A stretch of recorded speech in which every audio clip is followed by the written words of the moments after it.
Ahlan wa sahlan wapenzi watazamaji, hujambo na karibu tena kwa mara nyingine. Ikiwa leo hii ni tarehe 23 mwezi ukiwa ni mwezi wa 11 mwaka 2025, langu jina kama kawaida niite balozi wa Manchester United Lewis Laporte, na leo hii mpenzi mtazamaji niko hapa mbashara, yani live, kukuletea mechi ama kukuletea matokeo ya mechi zilizochezwa siku ya jana. Kuna matokeo ambazo ziliwashangaza wengi na kuna yale ambayo pia yaliwafurahisha wengi. Tukianza na timu ya Chelsea, ni kwamba walianza mechi yao mapema wakicheza na timu ya Burnley, ambapo timu hiyo ya Chelsea ilipata ushindi wa mabao 2-0 dhidi ya timu hiyo ya Burnley. Nayo timu ya Liverpool ikichapwa mabao 3-0 na timu ya Nottingham Forest, ambayo ilishangaza wengi, huko ambako timu hiyo ya Liverpool, yule goalkeeper wao Alisson Becker akiwa amerudi kwenye uga, lakini yote 9-10 ni kwamba walichapa mabao hayo bila kukomboa lolote.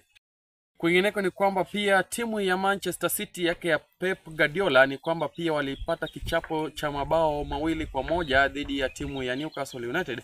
Kumbuka timu hii ya Newcastle United ilikuwa kwao nyumbani, labda tunaweza sema mcheza kwao hutunzwa, ndiposa walipata ushindi huo wa mabao 2-1. Lakini pia tunaposema kwamba mcheza kwao hutunzwa, tunafaa tujiulize nayo timu ya Liverpool kuliendaje, kwa sababu walikuwa kwenye uga wa Anfield ambako niko kwao nyumbani. Kwingineko ni kwamba timu ya Brighton walichapa timu ya Brentford mabao 2-1, hii ikiwa ni comeback, sababu kipindi cha kwanza timu ya Brentford walienda mapumzikoni wakiwa juu na bao 1, lakini baada ya dakika 90 ni kwamba timu hiyo ya Brighton walipata ushindi wa mabao 2-1 dhidi ya timu hiyo.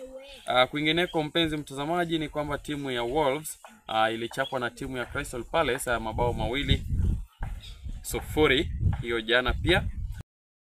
Kwa hiyo mpenzi mtazamaji, tukiangalia labda jedwali linavyosimama ni kwamba timu ya Arsenal wakiwa wamecheza mechi 11 wanaongoza jedwali kwa alama 26.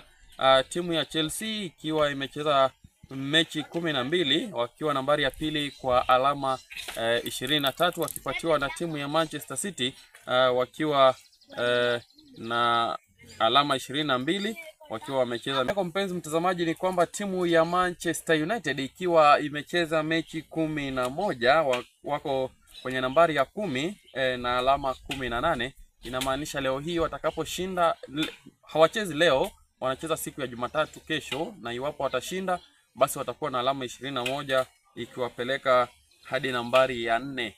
Kwa hivyo ni matumaini ya timu ya Manchester United, yani the Red Devils, kwamba watapata ushindi huo na kuenda kwenye top 4. Na hivyo pia mpenzi mtazamaji, wengi wa mashabiki wa timu ya Manchester United pamoja na timu ya Chelsea wakiwa wanasema kwamba siku ya leo Arsenal wanapocheza wanatakia timu hiyo ichapwe hata mabao 10, lakini haiwezekani. Lakini kuchapwa nao wanaweza wakachapwa, ingawaje mabao hayawezi yakafika 10. Wewe kwenye comment section tuelezee mechi hiyo unaionaje? Arsenal watapata ushindi ama watakuwa aje? Niite balozi wa Manchester United, tuonane tena siku ifuatayo.